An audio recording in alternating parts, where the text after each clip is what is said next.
To my channel moms life made easy. अगर आपने मेरा चैनल अभी तक सब्सक्राइब नहीं किया हो तो please please please go and subscribe my channel, like if you find my video interesting and share with your friends if you really find it useful for others. Please please bell icon hit करना ना भूलें ताकि मेरे interesting updates आपको मिलते रहें। सो दोस्तों, आज हमारा टॉपिक है एक्सपेक्टिंग मॉम्स के लिए।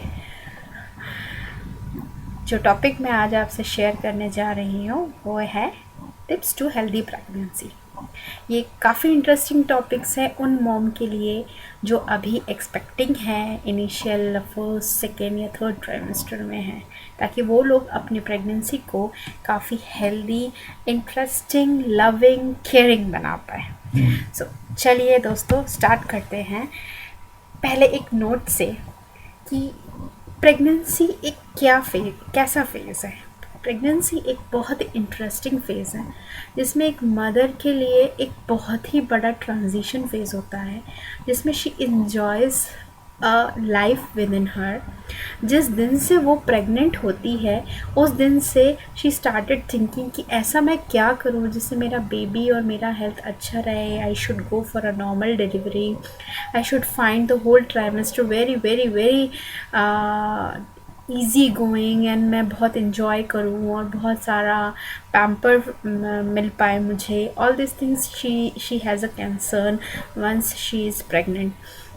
तो इस प्रेगनेंसी को हेल्दी बनाना, इंजॉइंग बनाने के लिए कुछ टेक्निक्स जो मैं आपसे शेयर करने जा रही हूँ। प्लीज़ इस वीडियो को लास्ट तक ज़रूर देखें। सो पहली बात यह है कि क्या इम्पॉर्टेंट पिलर्स हैं प्रेगनेंसी के। प्रेगनेंसी जब अचीव होती है तो उसका इम्पॉर्टेंट पिलर सिर्फ 3 चीज़ें हैं जो कि मैं यहाँ स्क्रीन में आपको बता रही हूँ। First is good gynaecologist. आपकी गायनोकोलॉजिस्ट बहुत ही अच्छी होना चाहिए। You should have a good connect with your gynaecologist. She should be understanding, she should be reachable and she should explain you all the things which are happening in your body time to time every trimester wise, ताकि आपको कभी भी कोई भी difficulty हो, you should acknowledge those difficulties। आपको कुछ unusual लग रहा हो तो you can contact your gynaecologist at that time. आप या व्हाट्सएप पे या फिर मैसेज करके या कॉल करके you can talk to her. This kind of a bonding should be there with the gynaecologist. वो बहुत इंपॉर्टेंट है आपके हेल्दी प्रेगनेंसी के लिए। They should be equally responsible as equal as your partner with this pregnancy. तो ध्यान रहे, you search for a good gynaecologist, talk to her, be reachable with her, explain her कि मुझे जब भी ज़रूरत पड़े तो मैं आपको कॉल कर सकती हूँ, सो यू आर कंफर्टेबल और नॉट। सो मेरा out of my experience I would से I had a very good gynaecologist, so I had a very good connect with her and she help me in all the phases of pregnancy. दूसरी चीज़ जो है वो है yoga and exercise. ये yoga and exercise में मैं ज़्यादा स्ट्रेस इसलिए दे रही हूँ कि बिकॉज एंटायर प्रेगनेंसी में आपकी बॉडी में काफ़ी चेंजेस होते हैं। मेंटली भी चेंजेस होते हैं, हार्मोनल लेवल पे भी चेंजेस होते हैं, फिजिकल लेवल पे भी काफ़ी चेंजेस होते हैं। तो ये सारे चेंजेस बॉडी को एक्सेप्ट करने में थोड़ा टाइम लगता है। तो इट इज़ ऑलवेज रिकमेंडेड कि आप meditation practice, yoga practice, easy yoga practice ज़रूर करें so that your mind should be calm and quiet। Exercise इसलिए मैंडेटरी है कि if you are eating and sitting in one phase it may cause a lot of problem to your body in the later part of the pregnancy. So that day 1 जब से आप you are expecting a baby, I would recommend to start doing little bit of stretching exercises and little bit of walking per day, so to have better health situations. You should not end up with your physical health as well as mental health. So yoga and exercise are very very important during the pregnancy। और the last pillar is nutrition rich diet। ये तो आपको जिस दिन से you are comfortable to take a food, please include all the nutritions in your diet so that आपको और आपके बेबी को कोई भी डेफिशिएंसी ना हो। ये कहा जाता है कि जब भी एक बेबी का हेल्थ है वो डिपेंडेंट होता है एक मदर के हेल्थ पर। मदर जितनी हेल्दी रहती है, जितना न्यूट्रिशन मदर के बॉडी में रहता है वही न्यूट्रिशन बच्चे पे जाता है। तो if you are deficient the baby will not get the ample amount of nutrition. So आपका न्यूट्रिशन रिच होना बहुत ज़रूरी है। You should have ample amount of nutrition, whether it's in calcium, it's in vitamin D, it is other vitamin और carbohydrate, sugar, जो भी है आपके शरीर में वही बच्चों को जाएगा। तो you should have good bank balance of nutrition, I would say. So ये 3 वेरी इंपॉर्टेंट पिलर है, क्विक गाइड है प्रेगनेंसी के लिए। Now we are moving towards the 7 tips of healthy pregnancy. वो कौन सी 7 चीज़ें हैं जो हमें ध्यान में देनी चाहिए ताकि हमारी pregnancy till the 9th month 9 days तक हेल्दी रहे, वो मैं यहाँ जाकर आपको लिस्ट डाउन करना चाहूँगी। So keep watching it. I will going to give a details of each 7 takes to you. सबसे फर्स्ट है, जैसा कि मैंने बताया, रिच न्यूट्रिशनल फूड। फूड में आपका बहुत इम्पॉर्टेंट फैक्टर ये है कि आपके फूड में calcium, iron, folic acid, fibre और ऑल टाइप्स ऑफ विटामिन रोज ज़रूर जाना चाहिए। Calcium is good for the bone development, iron is good for the blood circulations, folic acid बच्चे का ब्रेन डेवलप करता है और फाइबर आपके डाइजेशंस को अच्छा रखता है। And rest of all kinds of vitamin जो कि बेबी के बॉडी को ग्रो करने के लिए हेल्प करता है, वो फर्स्ट और सेकेंड ट्राइमेस्टर में बहुत इम्पॉर्टेंट है आपके शरीर में रहना और बच्चे के शरीर में जाना। तो ये कुछ चीज़ें आप ध्यान में रखिए कि ये आपका रोज़ इनटेक ऐसा हो जिससे कि ये सारी चीज़ें आपकी शरीर में जाए। दूसरा बहुत इम्पॉर्टेंट फैक्टर्स हैं, मोस्टली मदर्स क्या करती है कि वो मील स्किप करती है या उतना सम अमाउंट ऑफ फ्लूइड्स नहीं लेती है। So it is very very important कि आप फ्लूइड इनटेक अपना बहुत इंक्रीज कर दें। Maybe you have to go to washroom multiple times but it's okay, you should have ample amount of fluids ताकि आपका शरीर डिहाइड्रेट ना हो। Because if your body is dehydrated, it causes a lot of problem to the baby. So 6 to 8 ounce आपके शरीर में जाना चाहिए। I would recommend as a tips कि आप मॉर्निंग में उठते ही एक कोकोनट वाटर ज़रूर ले। It will going to give you whole vitamins, it will regulate your body's temperature और most important it increases your digestion and fluid intake भी बढ़ाएगा और फ्लूइड भी आपके बॉडी को प्रोवाइड करेगा। सो एम्प्टी स्टमक रोज़ आप एक कोकोनट वाटर ज़रूर लें इफ़ पॉसिबल। मील्स कभी स्किप ना करें, सारे मील्स प्रॉपरली ले। एंड आई वुड सजेस्ट कि 4 आवर्स में हो सके तो आप थोड़ा थोड़ा कुछ लेते रहे ताकि आपकी बॉडी के अंदर सारे जो रिक्वायरमेंट्स है वो फुलफ़िल होते रहे during pregnancy. Because the baby is sucking a lot of things from the body, you will feel hungry. So वो hungry को craving में convert ना होने दे ताकि आप proper balanced diet ले पाए। तो ये बहुत ही ज़रूरी है कि आप प्रॉपर खाना खाएं, 4 आवर्स में खाना खाएं एंड every 1 hour में you should take water or fluids. Never skip up prenatal vitamins, जो भी आपको गायनिक रिफ़र करे prenatal vitamins according to your trimester, वो कभी स्किप ना करें। I would suggest if you are a working mother, please set a reminder to your computers, laptops और your mobiles, जो भी आपके पास हो गैजेट, उसमें रिमाइंडर्स लगा के रखें और रिमाइंडर्स यूज़ करके आप prenatal vitamins time to time लें। कैफिन्स प्लीज़ अवॉइड करें। कैफिन्स is very very bad for the baby's growth. So caffeines please ना लें, जितना हो सके अवॉइड करने की कोशिश करें ताकि फर्स्ट और सेकंड ट्राइमेस्टर में जहाँ पे आपका बेबी का बॉडी ग्रो होता है तो उसके शरीर में कोई भी कैफीन्स ना जाए और आप उसको एक हेल्दी ग्रोथ एनवायरनमेंट प्रोवाइड करें। सेकेंड है sound sleep. So for expecting mother starting from the first और सेकेंड ट्राइमेस्टर आपको 7 to 8 आवर्स का साउंड स्लीप बहुत बहुत इंपॉर्टेंट है. मे बी फर्स्ट ट्राइमेस्टर में you are not able to sleep properly. Try to sleep in the afternoon अगर आप night में नहीं सो पा रहे हैं तो, सो that you complete that target of 7 to 8 hours of sleep, because it is very very important. आपके शरीर में जो भी टूट फूट हो रही है वो भरेगी, आपका ब्रेन रिलैक्स करेगा, then only the body will able to relax. So it's very important कि आप जो भी आप डेली पे टारगेट ले, जिससे आप फ्रेश फील करें, उतना टारगेट ऑफ स्लीप आप दिन में कंप्लीट करें. साइडवेज में स्लीपिंग हैबिट स्टार्ट कर दे डेवलपमेंट.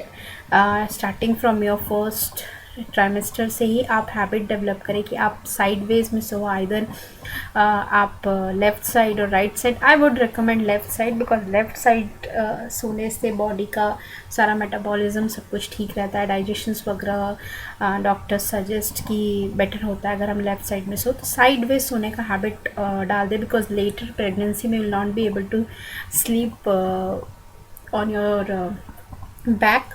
तो मे बी लेटर आपको ये प्रॉब्लम ना हो, तो इसलिए स्टार्टिंग से ही ये हैबिट डाल दे. इन केस आपको साइडवेज सोने में कुछ तकलीफ़ हो रही है, बैक एक हो रहा है, तो use pregnancy pillows which are very much comfortable. They will give you support to your bump, ताकि आप लोग प्रॉपरली विथ सपोर्ट और रिलैक्स करके सो पाए. तो use the pregnancy pillows. It is available in the Amazon. You can buy it online also. Second, इसके बाद आता है जो कि हमारा थर्ड पॉइंट है, वो है again practicing yoga, meditation, walking every day. आप या तो योगा प्रैक्टिस कर सकते हैं, या फिर आप वॉकिंग इज़ ऑप्शनल. आप या तो योगा कीजिए या तो वॉकिंग कीजिए, या आप अलोन वॉकिंग एंड मेडिटेशन भी सिंपली करते हैं. Don't want to do any practicing any yoga. If you don't want to do, you can only practice walking and meditation. Start increasing your walking habit as per your trimesters. आप first trimester में may be आप अगर 30 minutes walk करते हैं, तो second trimester में try to walk 40 minutes. Take breaks in between. थोड़ा सा फ्लूइड लीजिए, बीच में पानी पीजिए, थोड़ा ब्रेक ले लीजिए, थोड़ा वॉक कीजिए.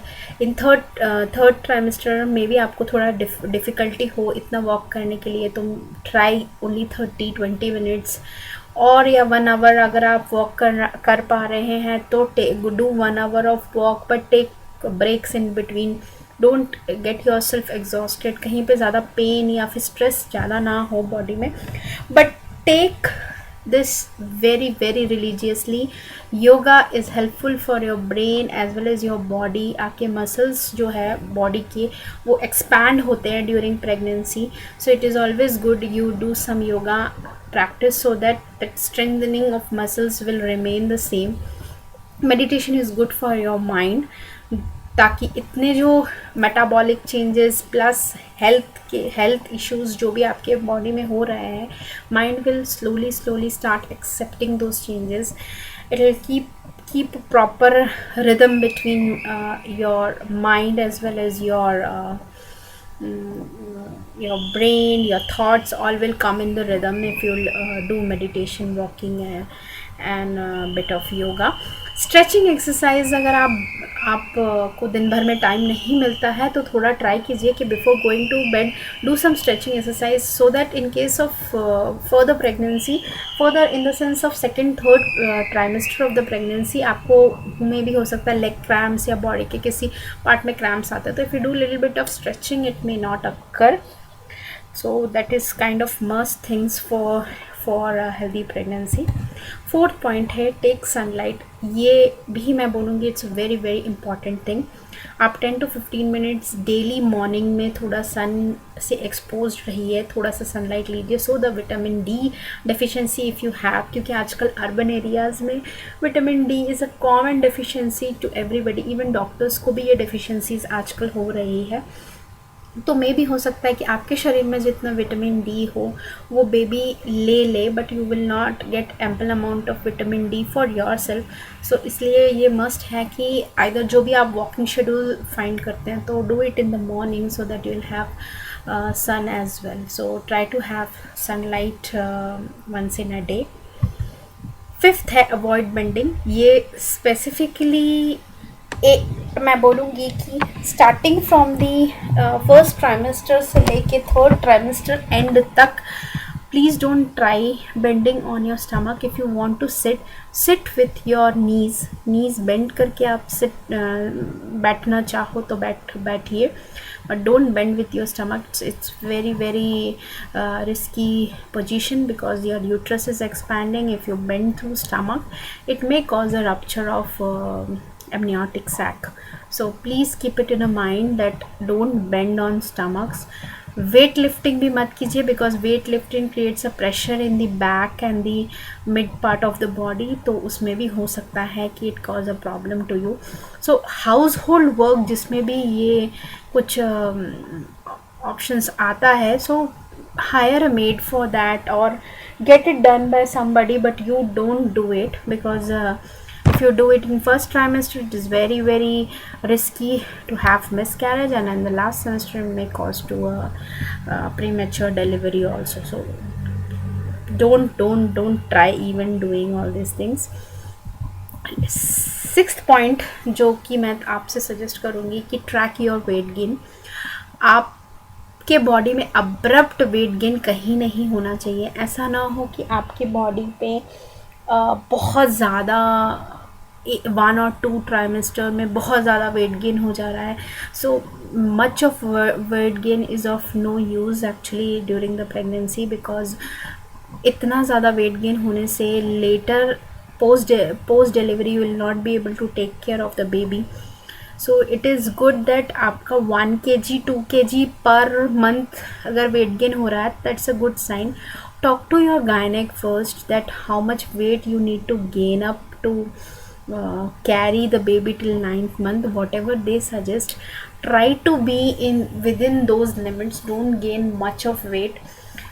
And the best suggestion what I can suggest you for the way for not gaining much weight, because I also had a same experience, that instead of eating a lot of carbohydrate and sugar, I would suggest you to take up more of fruits, fibers and protein related things rather than going for saturated fats, oily and greasy carbohydrate contents like junk foods and all.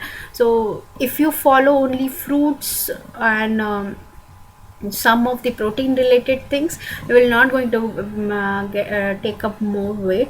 So keep it in a mind that don't try to gain abrupt weight and more weight during a pregnancy.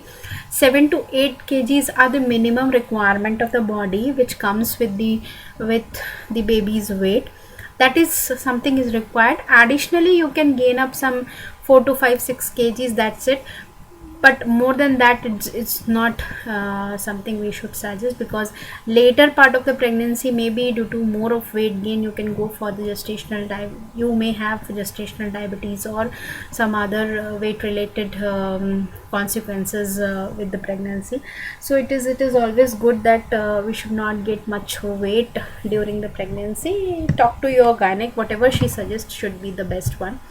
Next is, this is very very very important. I would say 3 times very about this, because you should remain stress free during your pregnancy, because it's the best thing for your baby's growth may get affected if you do not remain stress free throughout your pregnancy. So best idea is to remain stress free is to develop your hobbies. Maybe you have gardening habit, knitting habit, or maybe painting, maybe you like to cook something. So please invest time in your hobbies. Surely you cannot do dancing and all those things, may not be a good choice during this time, but the hobbies which do not require a lot of heavy work, you can do all those things during your pregnancy. Please invest your time in your hobbies. Invest maximum time in your hobbies so that you remain stress free and you can enjoy your pregnancy as much as you can. So these were my take 7. I hope these are very easy for you to enjoy, and this way we came to the end of this video, and I have a small message for the pregnant woman. I would say pregnant moms.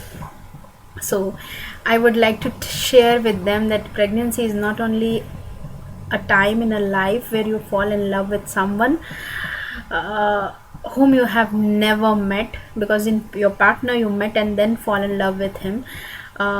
This is the one which the person who is within your womb you have never seen, but you seriously fall in love with him or her, whatever it is.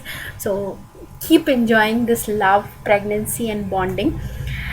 Thanks for watching. If you like this video, please subscribe, share with your friends, and press the thumbs up to motivate me. Bye bye.